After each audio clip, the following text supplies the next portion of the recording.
আসসালামু আলাইকুম রহমতুল্লাহি বারাকাতু। সবাইকে শুভেচ্ছা জানিয়ে শুরু করছি আজকের আলোচনা।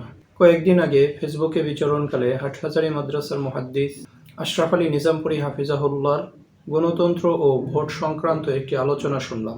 চলুন আমরা আগে তার আলোচনাটা শুনে আসি। এই নির্বাচন নিয়ে, ভোট নিয়ে, গণতান্ত্রিক পদ্ধতি নিয়ে অনেকে অনেক কথাবার্তা বলেন, প্রশ্ন করেন। এই জন্য এই ভিডিও বার্তাটা দেওয়া আমি জরুরি মনে করছি। প্রথম কথা হলো, গণতান্ত্রিক পদ্ধতি ব্যবস্থা এটা তো ইসলাম ধর্মে অনুমোদন করে না।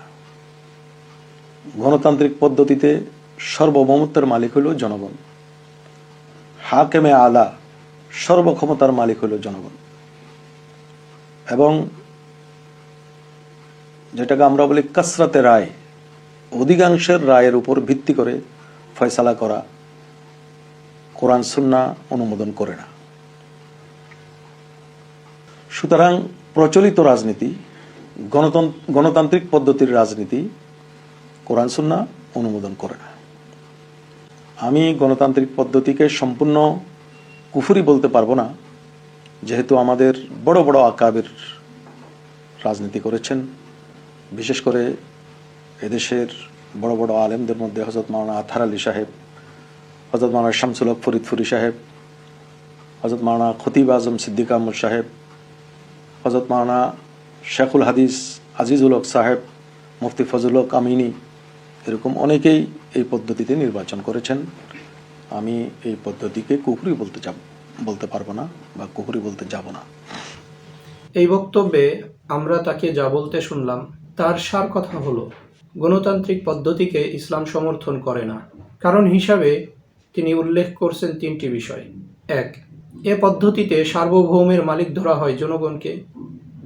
2, বিধানদাতা মনে করা হয় জনগণকে। 3, অধিকাংশের মতের উপরে ভিত্তি করে ফয়সালা করা হয়। অথচ এই তিনটির প্রত্যেকটি ইসলামের সাথে সাংঘর্ষিক। এরপরেই তিনি বলেন, আমি এই ব্যবস্থাকে সম্পূর্ণ কুফরি বলতে পারবো না। কারণ হিসাবে উল্লেখ করেছেন বড়দের রাজনীতি করাকে।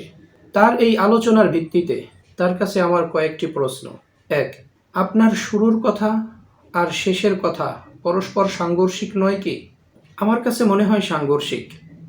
কারণ শুরুর কথা দ্বারা গণতান্ত্রিক পদ্ধতি পরিপূর্ণ কুফরি সাব্যস্ত হয়, আর পরের কথা দ্বারা কুফর না হওয়া সাব্যস্ত হয়। এখন আপনি হয়তো বলতে পারেন, আমি তো বলিনি যে কুফর না, বরং বলেছি সম্পূর্ণ কুফর না। আপনার এই কথা যদি মেনে নেওয়া হয়, তাহলে বোঝা যায় গণতন্ত্রের আংশিক কুফর আর আংশিক কুফর না। অথচ এমন দাবি উসুল বহির্ভূত। কেননা উসুল হলো, যে সমস্ত বস্তু বিভক্তিকে গ্রহণ করে না, সে সমস্ত বস্তুর অংশবিশেষের উপরে হুকুম আরোপ করা যায় না, বরং পূর্ণটার উপরই হুকুম হয়। আর গণতন্ত্রের যতগুলো পার্ট আছে, তার একটা অপরটা থেকে যেহেতু আলাদা হয় না, তাই গণতন্ত্রের আংশিককে কুফর এবং আংশিককে কুফর না বলার সুযোগ নাই। ফলে হয়তো পূর্ণ ব্যবস্থাকেই কুফর বলতে হবে, যা আপনি প্রথম কথায় বলেছেন, বা পূর্ণ ব্যবস্থাকেই কুফর হওয়া থেকে খারিজ করতে হবে, যা আপনি আপনার পরের বক্তব্যে দাবি করেছেন। সুতরাং আপনার শুরুর কথা আর শেষের কথার মধ্যে কোনো মিল নেই। অতএব আপনি আপনার বক্তব্যটা পরিষ্কার করলে আমরা উপকৃত হব। প্রিয় সুধী, আমি আশাবাদী যে তিনি তার অবস্থান অবশ্যই স্পষ্ট করবেন। তবে গণতন্ত্রের ব্যাপারে আমার অবস্থান হলো, ইসলাম বলে সার্বভৌমের মালিক আল্লাহ তাআলা, আর গণতন্ত্র বলে জনগণ। ইসলাম বলে বিধানদাতা আল্লাহ তাআলা, আর গণতন্ত্র বলে বিধানদাতা হলো জনপ্রতিনিধি। আর একজন মুসলমানের জন্য কোরআনের বিরুদ্ধে যেয়ে আল্লাহ ব্যতীত অন্য কাউকে সার্বভৌমের মালিক বিশ্বাস করা বা বিধানদাতা হিসাবে মেনে নেওয়া সম্পূর্ণরূপে কুফরি। সুতরাং গণতন্ত্র একটি কুফরি জীবন ব্যবস্থা। এটা শুধু আমি বলি না, বরং বাংলাদেশের শ্রদ্ধাভাজন ওলামা একরাম গণের মধ্য থেকে সকলেই এটাকে কুফরি ব্যবস্থাই বলে থাকেন। যেমন দেখেন, আমাদের মামুনুল হক সাহেব এই বক্তব্যে বলেছেন, গণতন্ত্রের বিশ্বাসকে ধারণ করা, গণতন্ত্রের আকীদাকে অবলম্বন করা, এটি নিঃসন্দেহে কুফরি। অতএব গোটা গণতান্ত্রিক ব্যবস্থাই একটি কুফরি ব্যবস্থা। আশরাফ আলী নিজামপুরী হাফিজাহুল্লাহর কাছে আমার দ্বিতীয় প্রশ্ন, ইসলামী শরিয়াতে হালাল হারাম, ইমান কুফুর ও বৈধতা এবং অবৈধতার মাপকাঠি কি বুজুর্গদের আমল, তথা বড়রা যা করবেন তাই ইমান বা বৈধ, আর যা থেকে বিরত থাকবেন তাই কুফর বা অবৈধ? আমার মনে হয় বিষয়টা এমন না, তথা বৈধতা বা অবৈধতার মানদণ্ড কোনো ব্যক্তির আমল না। কেননা আমাদের জন্য সর্বক্ষেত্রে মানদণ্ড হলো শরঈ 4 দলিল, তথা কোরআন, সুন্নাহ, ইজমা ও বিশুদ্ধ কিয়াস।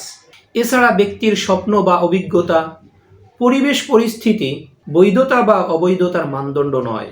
দেখে নিতে পারেন মুআয ইবনে জাবাল রাদিয়াল্লাহু তাআলা আনহুর বিখ্যাত সেই হাদিস, যা ইমাম আবু দাউদ রাহিমাহুল্লাহ তার স্বীয় সুনানের মধ্যে উল্লেখ করেছেন, হাদিস নাম্বার 3592।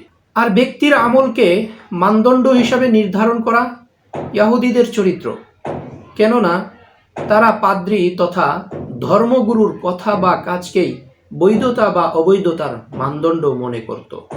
সুতরাং যেহেতু আপনার কথা মতোই গণতান্ত্রিক পদ্ধতি কোরআন সুন্নাহ দ্বারা কুফরি ব্যবস্থা হিসেবে প্রমাণিত হয়, তাই এটাকে বড়দের কর্মের দোহাই দিয়ে কুফরি না বলতে পারাটা ব্যক্তিগত দুর্বলতা বই কিছু নয়।